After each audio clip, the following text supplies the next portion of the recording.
tentang masalah Syahrir Sa'ban dari mahasiswa Universitas Sumatera Utara. Di sini saya akan menjelaskan tentang ilmu hadis riwayah dan hadis riwayah. Ilmu hadis riwayah adalah mempelajari tentang peristiwa secara teliti dan berhati-hati bagi segala sesuatu yang disandarkan kepada Nabi Muhammad SAW dan berupa perkataan, perbuatan, persetujuan dan sifat serta segala sesuatu yang disampaikan oleh sahabat dan tabi'in. Hal pembahasan ilmu riwayah berupa sabda Rasulullah, perbuatan beliau, ketetapan beliau, dan sifat-sifat beliau dari segi periwayatannya secara detail mendalam. Faedahnya menjaga aslinya dan menghindari kesalahan dan sementara itu, objek ilmu hadis riwayah ialah membicarakan bagaimana cara menerima, menyampaikan kepada orang lain, atau membukukan dalam suatu kitab hadis. Dalam menyampaikan dan membukukan hadis, hanya dinukilkan dan dituliskan apa adanya, baik mengenai matan maupun sanadnya. Adapun kegunaan mempelajari ilmu ini adalah untuk menghindari adanya kebersihan yang salah dari sumbernya, yaitu Nabi Muhammad SAW. Sebab berita yang beredar pada umat Islam bisa jadi bukan hadis, dan juga ada berita-berita lain yang sumbernya bukan dari Nabi SAW atau bahkan sumbernya tidak jelas sama sekali. Jadi jelas dari definisi di atas kita dapat menarik beberapa poin, yaitu objek ilmu hadis riwayat adalah matan dari isi hadis yang disandarkan kepada Nabi Muhammad SAW, sahabat dan tabi'in. Ilmu hadis riwayat mempelajari periwayatan, kumulasikan apa, siapa, dan dari siapa suatu riwayat. Fokus kajian ilmu hadis riwayat adalah matan hadis, namun tidak mungkin ada matan tanpa serta dengan sanad hadis. Ulama yang terkenal dan dipandang sebagai pelopor ilmu hadis adalah Abu Bakar Muhammad bin Syihab Az-Zuhri, seorang imam dan ulama besar di Hijaz dan Syam. Dalam sejarah perkembangan hadis, Az-Zuhri tercatat sebagai ulama pertama yang menghimpun hadis Nabi SAW atas perintah Khalifah Umar bin Abdul Aziz atau Khalifah Umar kedua yang memerintah tahun 99 Hijriah atau 717 Masehi sampai 102 Hijriah atau 720 Masehi. Meskipun demikian, ilmu hadis riwayat ini sudah ada sejak periode Rasulullah SAW sendiri, bersama dengan dimulainya periwayatan hadis ini sendiri. Sebagaimana diketahui, para sahabat menaruhkan perhatian yang tinggi terhadap hadis Nabi SAW. Mereka berupa pendapatannya dengan menghadiri majlis Rasulullah SAW serta mendengarkan dan menyimak pesan atau nasihat yang disampaikan Nabi Muhammad SAW. Kehadiran hadis sebagai sumber pokok ajaran Islam memang banyak dipersoalkan. Hal ini berkaitan dengan matan, perawi, sanad, dan lainnya, yang kesemuanya menjadi salah atau tidaknya suatu hadis untuk dijadikan hujah. Terlepas dari itu, perbedaan sahabat dalam memahami hadis pun menjadi hal yang penting untuk ditelaah lebih lanjut. Karena perbedaan pemahaman tersebut mengakibatkan periwayatan pun menjadi berbeda. Hal inilah yang menjadi salah satu penyebab hadis diperselisihkan oleh para ulama tentang kehujahan. Perbedaan pemahaman yang dilakukan para sahabat antara tekstual dengan konseptual, melahirkan apa yang disebut dengan hadis riwayah bil lafzi dan hadis riwayah bil makna. Nah, di sini Hadis riwayat bil-lafzi itu meriwayatkan hadis dengan lafaz adalah meriwayatkan hadis sesuai dengan lafaz yang mereka terima dari Nabi Muhammad SAW dan mereka hafal benar lafaz dari Nabi tersebut. Atau dengan kata lain meriwayatkan dengan lafaz yang masih asli dari Nabi Muhammad SAW. Riwayat hadis dengan lafaz ini sebaiknya tidak ada persoalan karena sahabat menerima langsung dari Nabi baik melalui perkataan maupun perbuatan, dan pada saat itu sahabat langsung menulis dan menghafalnya. Hal ini dapat kita lihat pada hadis-hadis yang memiliki lafaz-lafaz sebagai berikut. Saya mendengar Rasulullah SAW, yang artinya dari Al-Mughirah radhiyallahu anhu, ia berkata, aku mendengar Rasulullah SAW bersabda, sesungguhnya dusta atas namaku itu tidak seperti dusta atas nama orang lain. Dan barang siapa dusta atas namaku dengan sengaja, maka hendaknya ia menepati tempat duduknya di neraka. Hadis riwayat Muslim dan lainnya. Menceritakan kepada Rasulullah SAW, artinya telah bercerita kepadaku Malik dari Ibnu Syar dari Humaydi bin Abdurrahman dari Abu Hurairah bahwa Rasulullah SAW, siapa yang berRamadan dengan iman dan mengharap pahala, dihapus dosa-dosanya yang telah lalu. Mengkabarkan kepada Rasulullah SAW, saya melihat Rasulullah SAW berbuat. Itu pun artinya dari Abbas bin Rabi radhiyallahu anhu, ia berkata, aku melihat Umar bin Khattab radhiyallahu anhu mencium hajar aswad dan ia berkata, sungguhnya benar-benar aku tidak tahu engkau itu sebuah batu yang tidak memberi mudarat dan tidak pula memberi manfaat. Seandainya aku melihat Rasulullah SAW menciummu, aku pun tak akan menciummu. Hadis riwayat Bukhari dan Muslim. Nah, hadis yang menggunakan lafaz di atas memberikan indikasi bahwa para sahabat langsung bertemu dengan Nabi SAW, yaitu Nabi Muhammad SAW dalam meriwayatkan hadisnya. Oleh karenanya, para ulama menetapkan hadis yang diterima dengan cara ini menjadi hujjah dengan tidak ada khilaf. Nah, untuk hadis yang kedua itu hadis riwayat bil makna. Apa sih hadis riwayat bil makna itu? Hadis riwayat bil makna itu hadis yang meriwayatkan hadis dengan makna, yang artinya meriwayatkan hadis dengan makna saja, sedangkan redaksinya disusun sendiri oleh orang yang meriwayatkannya.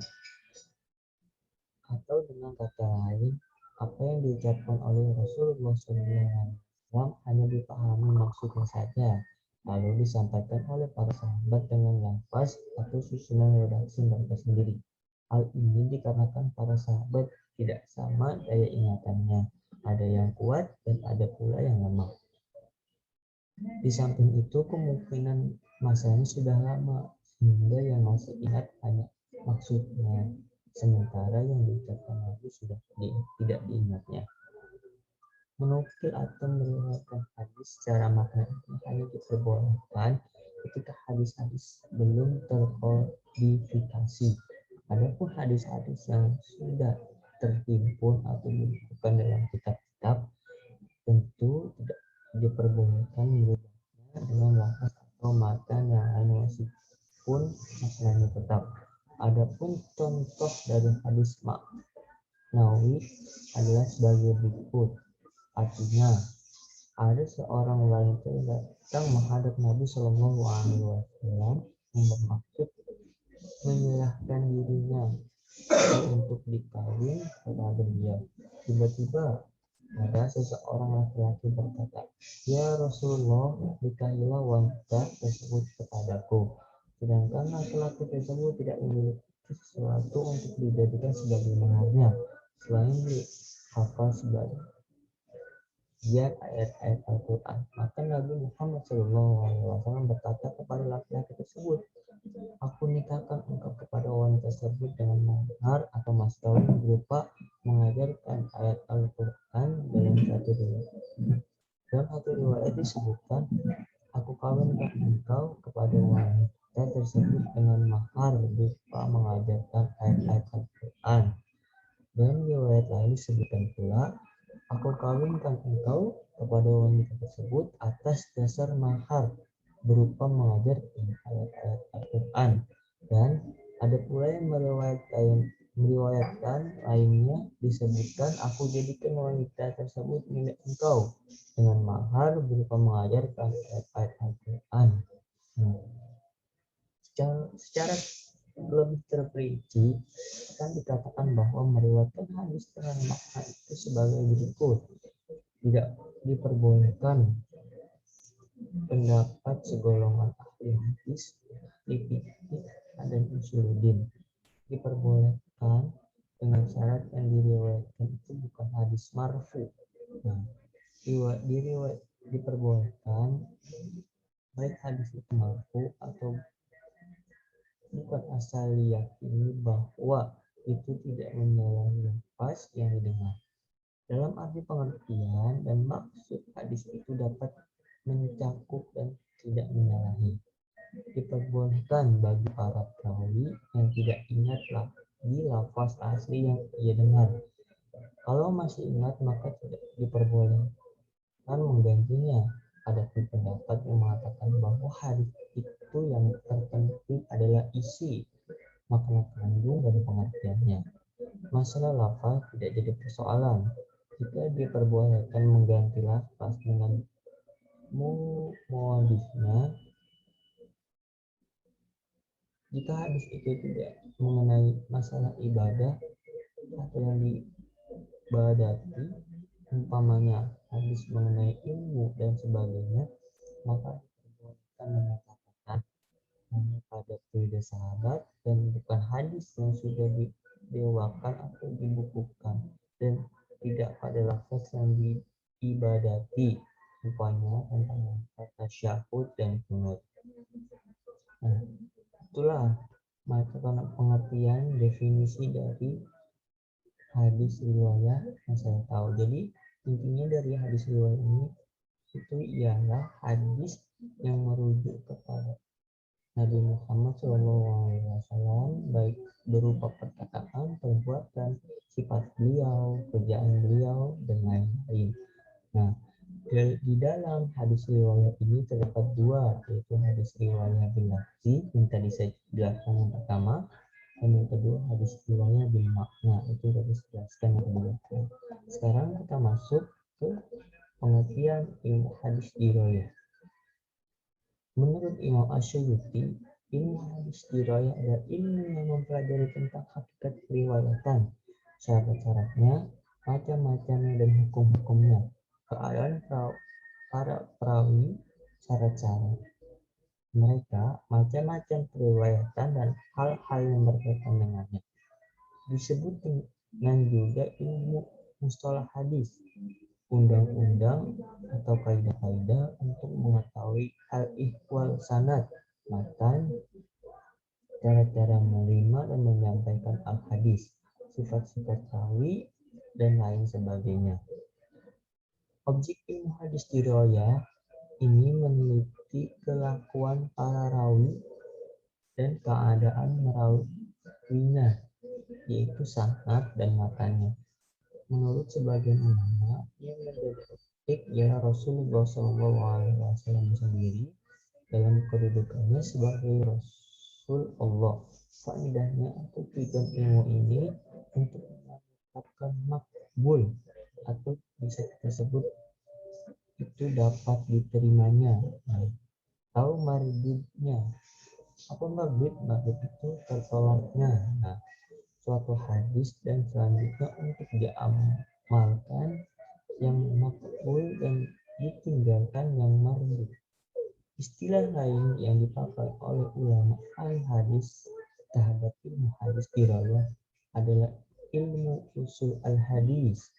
Dinamakan ilmu hadis dirayah dikarenakan ilmu tersebut dihasilkan dari kesungguhan berpikir, yaitu mengedepankan pengembangan isi hadis dengan pemahaman secara konseptual. Isi hadis dilihat dari berbagai sudut pandang isi tersebut. Hukum mempelajarinya wajib bil ain, fardu ain. Jika tidak ada yang mempelajarinya,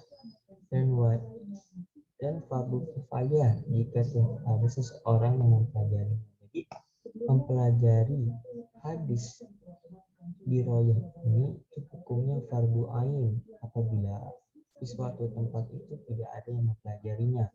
Nah, mempelajari ilmu hadis dirayah ini menjadi fardu kifayah itu jika telah ada seseorang yang mempelajarinya di sekitar kita.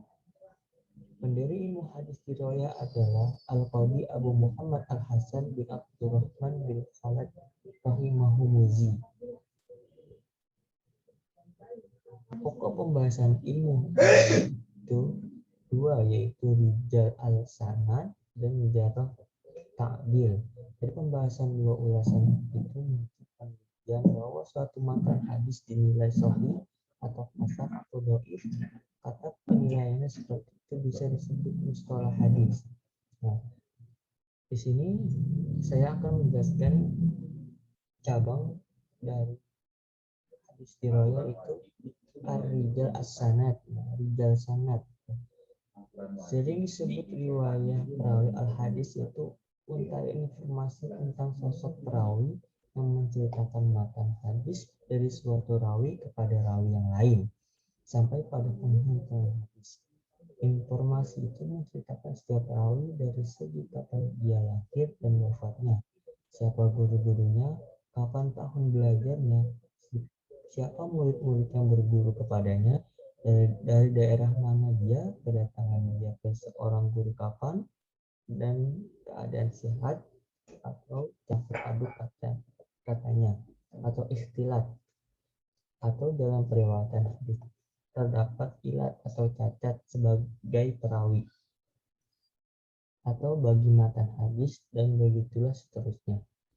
Dari satu segi persyaratan perawi hadis adalah muslim, balik itu berakal, balik kesatria, dan kuat ingatan atau dobit, baik dobit ingatan atau dobit catatan. Sedangkan cara penyampaiannya bisa menggunakan pendengaran teks dari guru kepada murid, murid membacakan teks di depan guru, ijazah, timbang terima teks dari guru ke murid, tulisan guru yang terkirimkan, pengumuman guru, wasiat, dan penemuan tulisan guru oleh murid atau wijadah. Semua bisa dikembangkan dengan teknologi sekarang, seperti konsep dobit bisa ditambah dengan catatan atau website atau SMS dan sebagainya. Tingkatan perawi hadis pertama adalah sahabat Rasulullah SAW, yaitu seseorang yang pernah bertemu dengan Rasulullah SAW dalam keadaan hidup, sadar dan beriman Islam sampai ia wafat dalam keadaan Islam. Teknik penulisan matan hadis sanadnya dimulai dari penyebutan sahabat Nabi atau tabi'in dan murid-muridnya sampai guru perawi hadis yang ditulis oleh penghimpun hadis. Semua penyajian seperti itu biasanya ditulis oleh ulama muqaddimin dalam kitab karangannya masing-masing. Sedangkan penulisan ulama mutakhirin dalam kitab-kitabnya harus menyebutkan sahabat Nabi dan nama pengumpulan matan hadis itu saja, seperti sebutan Rawahu al-Bukhari dari Ibnu Umar dan sebagainya. Penyajian seperti itu baik penyajian ulama mutaqaddimin atau ulama mutaakhirin. Nah, itu penjelasan dari cabang ilmu yang pertama dari ilmu hadis dirayah, yaitu rijal as-sanad. Nah, yang kedua ada jarah ta'dil, adalah unsur ilmu hadis yang penting dalam menentukan perawi hadis. diterima atau ditolak matan hadisnya. Dengan kata lain, hadis Nabi dinilai sahih atau tidak didasarkan pada penilaiannya itu. Dari segi lain, klarifikasi tingkat tinggi rendahnya nilai hadis pun ditentukan oleh unsur itu juga. Atas dasar itu, hampir semua kitab ulum al-hadis karya ulama mutaqaddimin atau muakhirin selalu membahas jarh ta'dil. Kitab-kitab yang membahas jarh ta'dil banyak sekali dengan metode penyajian materi yang berbeda-beda. Tokoh yang pertama kali memperhatikan jarh ta'dil ini sebagai ilmu adalah Ibnu Sirin, Asy-Sya'bi, Asy-Syu'bah, dan Al-Imam Malik. Sedangkan tokoh-tokoh yang pertama kali menulis kitab jarh, nah ini tokoh-tokoh yang pertama kali menulis kitab jarh adalah Yahya ibnu Ma'in, Ali ibnu al-Madini, dan Ahmad bin Hambal. Nah, itu nama-nama yang menulis kitab-kitab hadis ta'dil. Nah, kemudian bermunculah kitab-kitab yang menulis jarh ta'dil. Jarh ta'dil pada dasarnya diangkat dari ayat-ayat Al-Quran sendiri, antara lain ayat 6 surat Al-Hujurat dan beberapa hadis Nabi Shallallahu Alaihi Wasallam. Kemudian pemahaman terhadap ayat hadis itu dikonkretkan oleh ahli hadis untuk dijadikan sebagai konsep jarh ta'dil. Kemudian konsep itu diterapkan pada setiap orang yang akan menceritakan hadis Nabi Shallallahu Alaihi Wasallam. Sedangkan pekerjaan itu sudah dilakukan oleh pengalaman hadis sejak dari zaman Rasulullah Shallallahu Alaihi Wasallam, zaman sahabat Nabi dan ulama berikutnya. Tetapi gagasan itu baru dinormatifkan sebagai ilmu hadis pada zaman tabi'in seperti di atas tadi. Ya. Itu penjelasan dari jarh ta'dil. Mungkin itu saja yang dapat saya sampaikan, mendefinisikan dari hadis riwayah dan riwayah. Jadi kesimpulan dari hadis riwayah ini ialah hadis yang mempelajari tentang periwayatannya, syarat-syaratnya, macam-macam dan hukum-hukumnya, keadaan para perawi, syarat-syarat mereka, macam-macam perawi, yata, dan hal-hal yang berkaitan dengan dari ilmu hadis riwayah itu. Mungkin cukup sekian. Assalamualaikum warahmatullahi wabarakatuh.